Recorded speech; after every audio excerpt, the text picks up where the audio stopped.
13টা বছর নবীকে দেখলো, কালেমা পড়লো। জানেন এত বড় নিকৃষ্ট বেঈমান কে?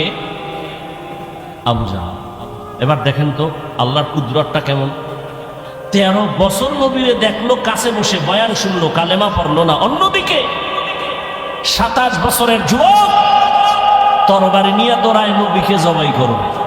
কয় বছরের যুবক?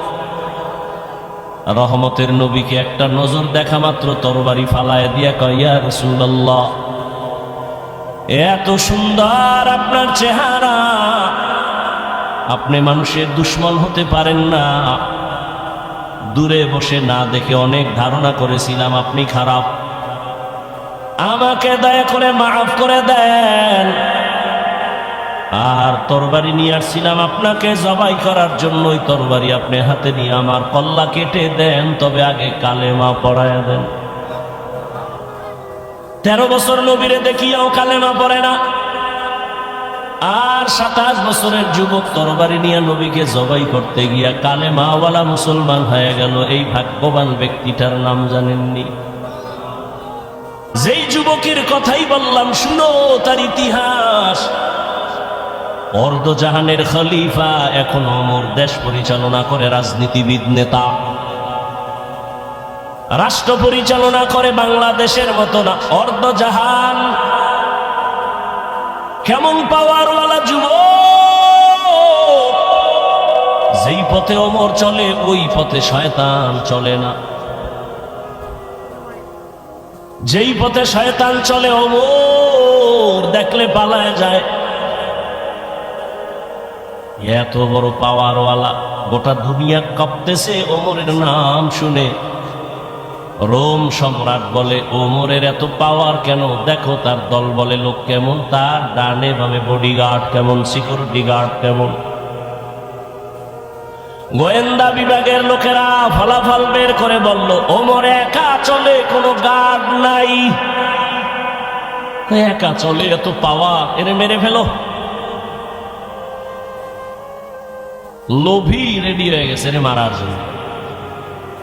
কয়েরে মারতে কি আর সময় লাগবে নি, তরবারি দাও। তরবারি নিয়ে ঘুরে ওমরের একা কই পাই, একা। এক ইহুদি আর নবীজি এক জায়গায়, আর কেউ নেই। ইহুদির হাতে তরবারি। ইহুদি কে, আব্দুল্লাহর ছেলে, তরবারি দেখছো নি? কাহা এখন যদি কল্যাণ করে মারি তোমার একে ফিরাবে। নবীজি কে, আমার আল্লাহ ফিরাবে। এ কথা বলা মাত্র ইহুদির হাত থেকে তরবারি মাটিতে পড়ে গেছে। নবীজি তরবারি উঠে, ইহুদির বাচ্চা, তরবারি কই? কই মুহাম্মদের হাতে। তোরে কল্লার উপর মারলে কে ফিরাবে? কে ফিরাবে? বল আল্লাহ ফিরাবে। আল্লাহ ফিরাবে যদি বলি তো কালেমাই হইরে নেই,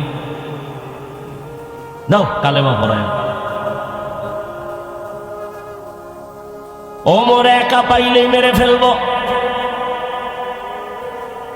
আল্লাহ যদি আজরাইল না পাঠায় মারবে কোন বেঈমান? তরবারি নিয়ে খুঁজে ওমর কই, খুঁজতে খুঁজতে খবর পেয়ে গেছে ওমর আল্লাহর বান্দা একটা খোলা মাঠের ভেতরে হাতের বালিশ বানাইয়া তিনি ঘুমায় একা। লোভী পুরস্কার পানেওয়ালা তরবারি নিয়ে মাঠের কিনারায় খোঁজ দিয়ে দাঁড়ায় গেছে, দেখে ওই পাহাড়ের পাশে ওমর হাতের বালিশ বানাইয়া ডান কাতে ঘুমায় একা। এই সুযোগ হাতছাড়া করা যায় না।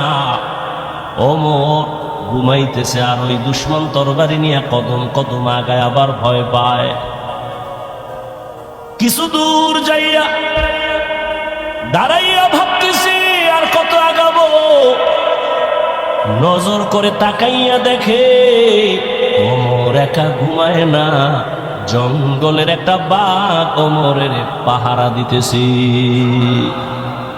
খাকবাদ আবআতিশ বন্দান আমানতু মুর্দা বাহাক জিন্দা। যদি বান্দা বিনয়ী হয়ে চলো, কুকুর তোমার গোলাম হবে, বাঘ তোমার গোলাম হয়ে যাবে।